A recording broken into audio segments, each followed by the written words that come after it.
Irani yakoze noneho ubwato reka mbyite yakoze drone noneho yo mu mazi. Irani yakoze drone yo mu mazi nimba ruko nabyita, ariko reka tureke tuve kuri drone ntitubyite drone. Irani yakoze ubwato nakwita bumeze nka drone, bwo bugenda hejuru y'amazi, ariko bukaba ari ubwato butaba bufite umuntu ubutwaye. Ubwo bwato bwonyine buritwara. Amerika yamaze kugerageza ibijyanye n'intwaro zayo za kirimbuzi, yamaze kugerageza ko ibintu bimeze neza ndetse ko zishobora gukora. Amerika yikanze iki ku buryo itangira kugerageza ibijyanye n'intwaro za kirimbuzi. Icyo ngicyo rero ni ikintu abantu bose bari buze gukomeza gutegereza bakareba amaherezo yacyo. Hatitawe ku mbaraga za Amerika na Israel ku bitero bari kugaba ku gihugu cya Irani, dore ko bamaze gutangaza ko bagiye kwigarurira ikirere cya Irani neza, ndetse bari kuvuga ko bagiye no kugenda babigeraho mu masaha make cyane ari imbere, bakakigarurira, barangiza noneho bagatangira gusenya Irani, aribo bari kugenzura ikirere cyabo. Bamaze gutangaza ko bagiye gukora ibishoboka byose ku buryo abanya-Irani bazajya bareba mu kirere cya Irani gusa, bagahita babona imbaraga n'ubushobozi bya Leta Zunze Ubumwe za Amerika n'igihugu cya Israel. Ibyo byose bari kubikorera iki? Barashaka kujya mu kirere cya Irani noneho ahubwo bakagifunga, kubera yuko imbaraga za Irani zishingiye ku kurasa hakoreshejwe amamisire agenda akagera kure. Barashaka kujya mu kirere cya Irani bagifunge. Nibamara kugifunga, Irani igashaka kurasa ikoresheje izi ndege za B2 bombers na B1 ndetse na za F15 na za F16, biraza gutuma bazajya babloka ngo misile za Irani ziturutse ku butaka bwa Irani zerekeza mu bindi byerekezo hanze ya Irani.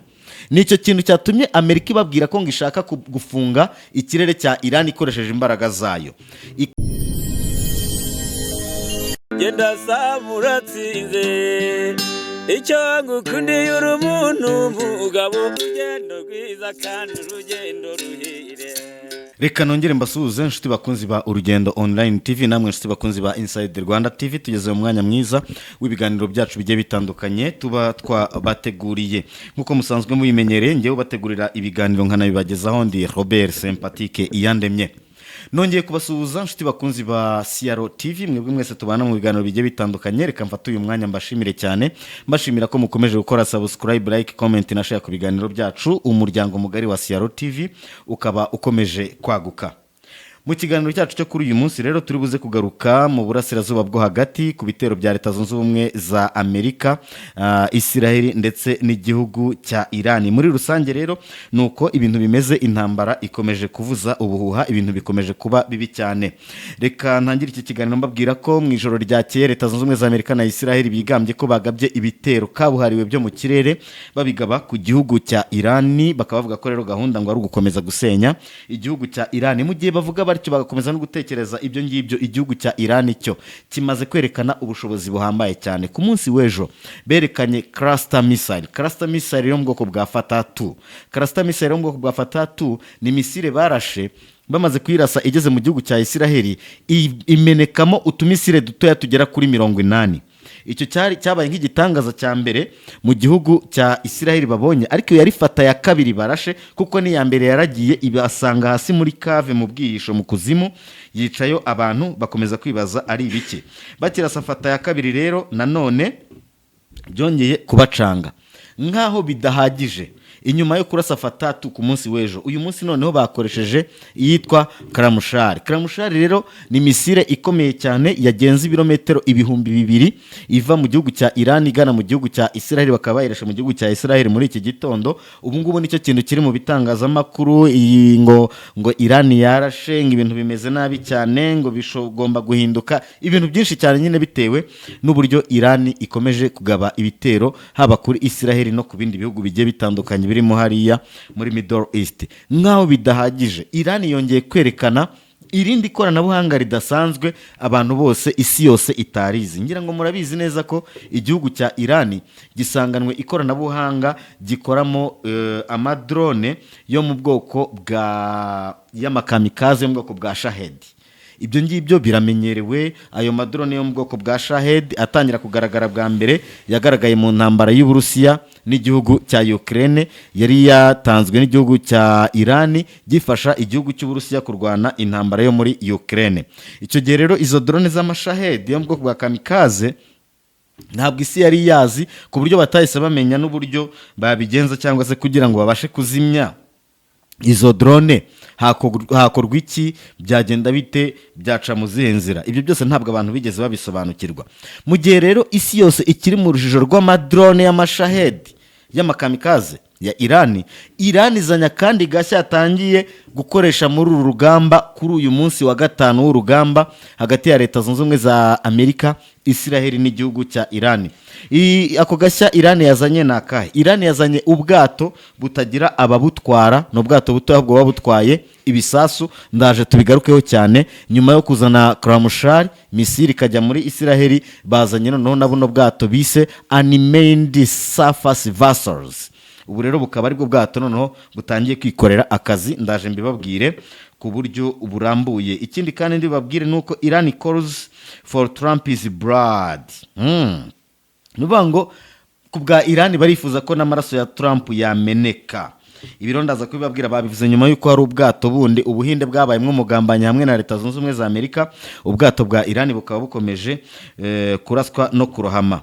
Daily Mail iragira ati Iran warns Europe will pay the price if countries do not speak out against attacks as more nations are sucked into the war. Ahanga Iran imaze guhereza gasopo ibihugu byose by'Uburayi. Noneho ibihugu byose by'Uburayi bimaze guhabwa gasopo. Iran ivuze ko bizishyura igiciro gihanitse mu gihe cyose bitari kubasha kwamagana ibi bitero biri kugabwa kuri Iran bikozwe na Leta Zunze Ubumwe za Amerika na Israel, ahubwo bimwe mu bihugu by'Uburayi bigakomeza kugaragaza ko Iran ikwiye kugabwaho ibitero. Ibyo nuko bimeze. Hormuz, mu bunigo bwa Hormuz, le Golfe d'Oman,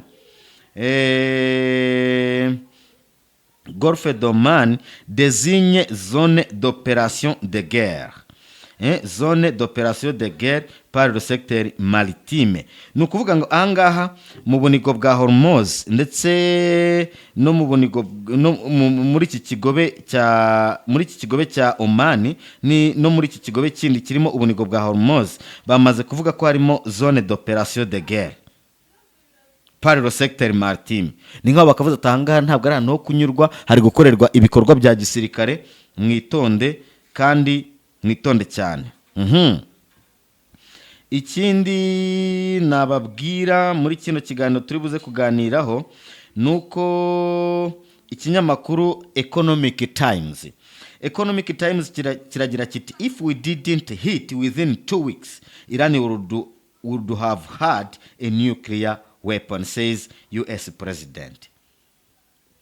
Ikinyamakuru Economic Times kiratangaza ko perezida wa Leta Zunze Ubumwe za Amerika Donald Trump atangaje ngo iyo baza kumara ibyumweru 2 gusa Leta Zunze Ubumwe za Amerika na Israel batarashe ku gihugu cya Iran, ngo igihugu cya Iran cyari kuba cyamaze kugera ku ntwaro kirimbuzi.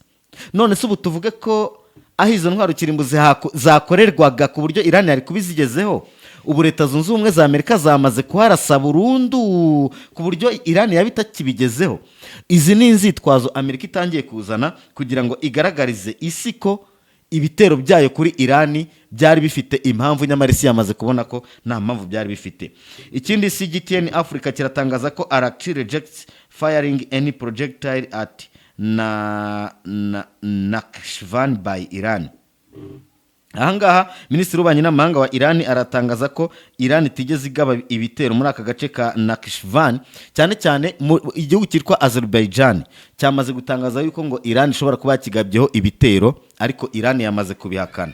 Hari ibihugu byinshi bikomeje gutangaza yuko ngo bikomeje kugabwaho ibitero na Iran ikabihakana. Bisobanuye ngo mu makuru n'ejo nababwiye ko Israel ishobora kuba hari ibitero iri kugaba hano muri Middle East, mu burasirazuba bwo hagati, ikabigaba yitwaje yuko hari ibitero biri kugabwa na Iran, ikaza kubeshyira ko ari Iran yabigabye, kuko Israel kubgayo irashaka gusiga iciye intege bino bihugu byose byo muri Middle East, nubwo baje bitwaje ngo Iran niyo baje gusenya. Buri muntu wese abyumve, yumve ko Israel ifite n'iyindi migambi igiye itandukanye. ikindi nanone turi buze kuganiraho muri kino kiganiro cyacu, reka mbabwire ko Sky News iri gutangaza iti European nations step in to protect Cyprus and UK warship delay criticized. Uburayi bwose bwahagurutse kugira ngo butabare igihugu cya Chypre bivuga ko ngo cyagabweho ibitero n'igihugu cya Irani, nyamara ngo ni mu gihe ubwato bw'Ubwongereza bwo bwatinze mu nzira kugira ngo bubashe kujya gutabara. Department of War muri Leta Zunze Ubumwe za Amerika, mu magambo make ni ubunyamabanga bwa Leta Zunze Ubumwe za Amerika bushinzwe ibijyanye n'intambara. Hano barakubwira ngo Secretary of War arrived in Doral, Florida to host the America Counter-Qatar Conference.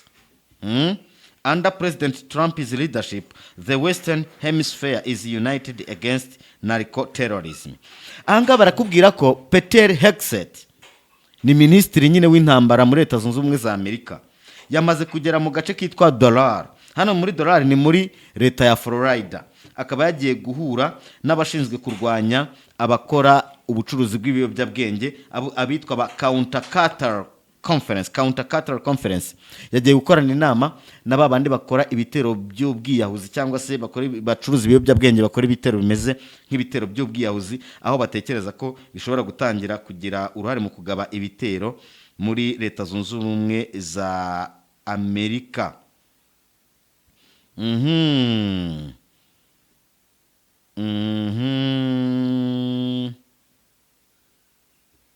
Icyo nababwira nanone nuko ikindi kintu turi buze kuganiraho muri kino kiganiro cyacu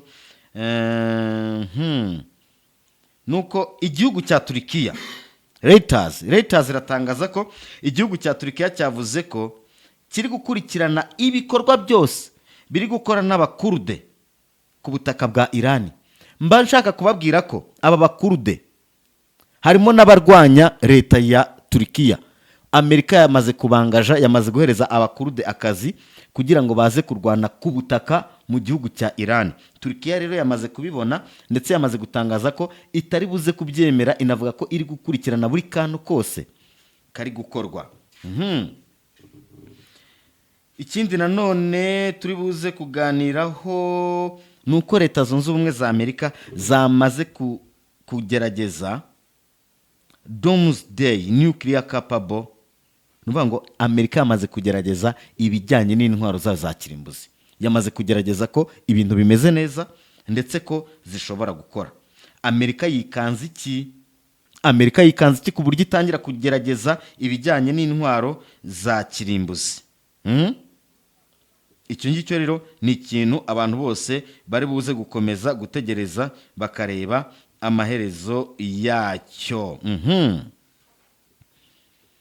Reka rero twinjire muri iki kiganiro cyacu, turi buze gukomeza tubabwira byenda n'izindi nkuru zitandukanye turi buze kuganira mu gihe cyose biri buze kuba ngombwa ko tuzigarukaho muri kino kiganiro cyacu.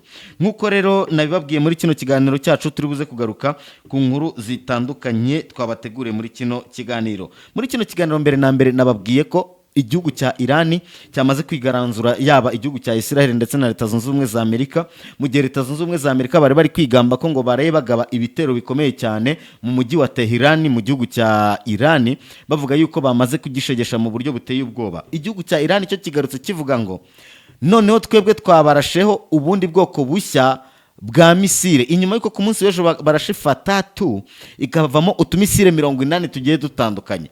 Uyu munsi none igihugu cya Irani cyarashe Kromshari ni ubundi bwoko bushya bwa misile yakozwe n'igihugu cya Irani itarizwi n'amahanga, igenda ibirometero birenga 2000. Iyi misile ya Kromshari yaramutse iraswa mu gihugu cya Israel. Kugeza kuri uyu munota ntabwo igihugu cya Israel kirabasha kwiyumvisha ibyakibayeho n'uburyo cyarashwe ndetse n'ubwoko bw'igisasu yarashweho, ariko mu by'ukuri ni misile ya Kromshari. Iyi Kromshari ije ikurikira Fatatu barashweho ku munsi w'ejo hashize. Bisobanuye iki? Bisobanuye ko hatitawe ku mbaraga za Amerika na Israel ku bitero bari kugaba ku gihugu cya Irani, dore ko bamaze gutangaza ko bagiye kwigarurira ikirere cya Irani neza, ndetse bari kuvuga ko bagiye no kugenda babigeraho mu masaha make cyane ari imbere, bakakigarurira, barangiza noneho bagatangira gusenya Irani, aribo bari kugenzura ikirere cyabo. Bamaze gutangaza ko bagiye gukora ibishoboka byose ku buryo abanya-Irani bazajya bareba mu kirere cya Irani gusa, bagahita babona imbaraga n'ubushobozi bya Leta Zunze Ubumwe za Amerika n'igihugu cya Israel. Ibyo byose bari kubikorera iki? Barashaka kujya mu kirere cya Irani, noneho ubwo bakagifunga, kubera yuko imbaraga za Irani zishingiye ku kurasa hakoreshejwe amamisire agenda akagera kure. Barashaka kujya mu kirere cya Irani bagifunge, nibamara kugifunga Irani igashaka kurasa ikoresheje izi ndege za B2 bombers na B1 ndetse na za F15 na za F16, biraza gutuma bazajya babloka ngo misile za Irani ziturutse ku butaka bwa Irani zerekeza mu bindi byerekezo hanze ya Irani. Nicyo kintu cyatumye Amerika ibabwira ko ngishaka gufunga ikirere cya Irani ikoresheje imbaraga zayo. Kuba iri buze kubigeraho icyo ni kimwe, kuba iri buze kubishobora icyo nacyo ni ikindi, ariko nimba Irani iri buze kubemerera ko babigeraho icyo nacyo ni iyindi nkuru. Ikindi kandi bari kubikora batazi neza mu by'ukuri ubushobozi n'imbaraga by'intwaro Irani ifite cyangwa se bya misile Irani ifite. Icyo rero ngewe nabatangariza cyangwa nababwira, kuva batazi ubushobozi n'imbaraga Irani ifite, ariko bo bakaba bari kugaragaza ko mu buryo bumwe cyangwa ubundi bagomba gusenya Irani, baraza gutungurwa n'imbaraga Irani iri buze kubereka. Fatatu yonyine ku munsi w'ejo yababijije icyuya. Iyi ngiyi ya Koromashari nanone iragarutse ibabijije ikindi cyuya. Ariko nyamara bari kwerekana imbaraga n'ubushake byo kudacogora, ahubwo bakavuga ko bagikomeye, bagifite n'ubushobozi n'imbaraga byo gukomeza kurwana iyi ntambara. Ubu Amerika yavuye ku minsi ndetse n'ibyumweru bari baragennye ko iyi ntambara izamara. Ibyo bamaze kubivaho, inyuma yo kubivaho bamaze no kubyibagirwa. Ahubwo bageze kuki? Bageze ku yindi ntero igira iti icyaba cyose, igihe cyose byafata, iyi ntambara tuzayirwana. Niba igihe kigufi turayirwana, niba igihe kirekire turayirwana. Izo ni Leta Zunze Ubumwe za Amerika, mu gihe bo ku bwabo batekerezaga ko ari intambara ishobora kumara igihe gito. Mu minsi yashize Irani yari yababwiye ko yari iri kubarasa ikoresheje stoke y'intwaro za kera, ko nizimara gushira iri buze kujya muri stoke y'intwaro nshya. Ikimaze kugaragara rero jyewe nababwira nuko Irani yatangiye gukoresha intwaro nshya. Muri izo ntwaro nshya harimo nyine fata kabiri barashe ikavamo amamisile 80 yashegeshe Israel, harimo n'iyingiyi Koromashari nayo barashe igacanga Israel ndetse kuyizimya bikanga. Ibyo rero nkaho bidahagije nshuti, Irani yazanye ubwato buto bwa USV. Ni ubwato Irani ikoresheje bwa mbere, bwagaragaye bwa mbere, isi yose itarizi. Murabizi nk'uko natangiye mbibabwira, Irani yabashije gukora indege z'amakamikazi z'ubwiyahuzi zo mu bwoko bwa Shahed. Ziriya drone zacanze Leta Zunze Ubumwe za Amerika. Kugeza kuri uyu munota Amerika ntabwo irabasha gusobanukirwa ikoranabuhanga n'ubuhanga Irani yakoresheje mu gukora zino drone zo mu bwoko bwa Shahed. None nkaho bidahagije, izo Shahed zikoreshwa mu kirere. Urumva ni indege zitagira abapilote zo mu bwoko bwa drone zikoreshwa mu kirere. Nkaho bidahagije, Irani yakoze noneho ubwato, reka mbyite yakoze drone noneho yo mu mazi. Irani yakoze drone yo mu mazi, nimba uko nabyita, ariko reka tureke tuve kuri drone ntitubyite drone. Irani yakoze ubwato nakwita bumeze nka drone, bwo bugenda hejuru y'amazi, ariko bukaba ari ubwato butaba bufite umuntu ubutwaye. Ubwo bwato bwonyine buritwara. Imbere muri ubwo bwato buto haba harimo ibisasu biturika. ni ukuvuga ngo ni ubwato Irani yakoze. Irani imaze gukora ubwo bwato irabufata, irabujyana, ibukoresha mu mazi, ikabuyoboresha ikoranabuhanga. Iryo koranabuhanga Irani ikoresha kuri ubwo bwato buto nta hantu na hamwe riri ku isi. Ni ubwa mbere byagaragaye ubwo Irani yatumaga ako kato gatoya kakagenda kakajya ku bwato bunini bwari buri mu mazi ku nkombe mu gihugu cya Kuwait.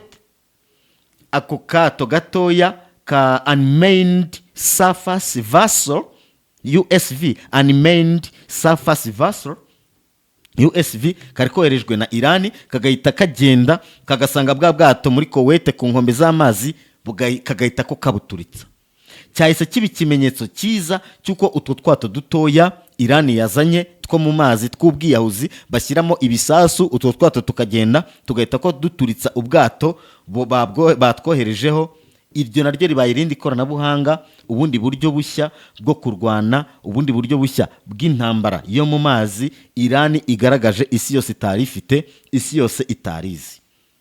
Mwari mumenyereye ubu bwato bukomeye cyane za USSB za America Abraham Lincoln, za Gerald R. Ford, za George W. Bush n'ubundi bwato bwinshi cyane ku isi bugiye butandukanye. Mwari mubizi rwose, mwari muzi utuvedete dutoya n'ubundi bwato bugiye butandukanye. Irani bazaniye ubundi bwato noneho bwo butagira ababutwara, butwarwa ku buryo bw'ikoranabuhanga, bwikoreye intwaro, maze bukagenda bugaturitsa andi mato babutumyeho mu mazi. Bisobanuye iki? Bisobanuye ngo Leta Zunze Ubumwe za Amerika mu gihe bari barazanye ariya mato afite za THAAD, azifite za Patriot, zose ni bwa buryo bwo kumira ibisasu, interceptors bohereza zikamira amamisiri atewe cyangwa se n'amadrone bakayarasa agiye atandukanye. Ubu noneho rero ikibazo kidasanzwe kigiye kuza ni ikivuga kiti ayo mato ko yari yarashyizweho n'ubwo bwirinzi bwo guhanura ibiri mu kirere, noneho utu twato dutoya tuza batatubona two biraza kugenda bite? Utu twato twa Irani turaza kubakoramo akazi kangana gate? Ni akato gato rwose bagutuma gashobora no kuza utagasobanukiwe, utazari n'ibiki ukagira ngo niki. Nta muntu burimo ugatwaye, kaba kikoreye ibisasu, iyo kageze imbere y'icyato kinini karagituritsa. Birasaba Amerika na Israel kugira ubutasi bukomeye no kumenya ko noneho utwo twato dutoya twa Irani turiho, ntibasanzwe batuzi, ntibasanzwe batumenyereye, bivuze ngo nta n'ikoranabuhanga bafite ryo kuturwanya cyangwa se ryo kutudetekta. Utu twato rero dushobora kuza kubakorera ibintu bibi, tukabahungabanya ku buryo abantu bose bashobora kuza bafite ikibazo cyo kwibaza bati turabikora dute, turabigenza dute, amaherezo araza kuba ayahe? Ibyo byose rero ni ibikorwa Irani irimo gukora bigatungura isi yose, abantu bose bagatungurwa, bagakangarana, bakibaza ukuntu biri kugenda. Nyamara icyagakwiye kuba kiriho cyangwa se kijya mbere si ugukangarana no gutungurana, ahubwo icyo abantu bagakwiye kuba bashyira imbere ni ukumenya nyine uburyo nimba koko biriho.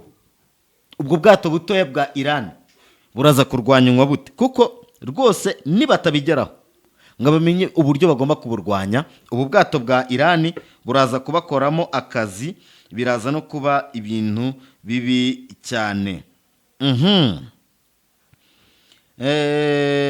Icyo nababwira nanone, Pakistan Army iri gutangaza ngo India is trending worldwide.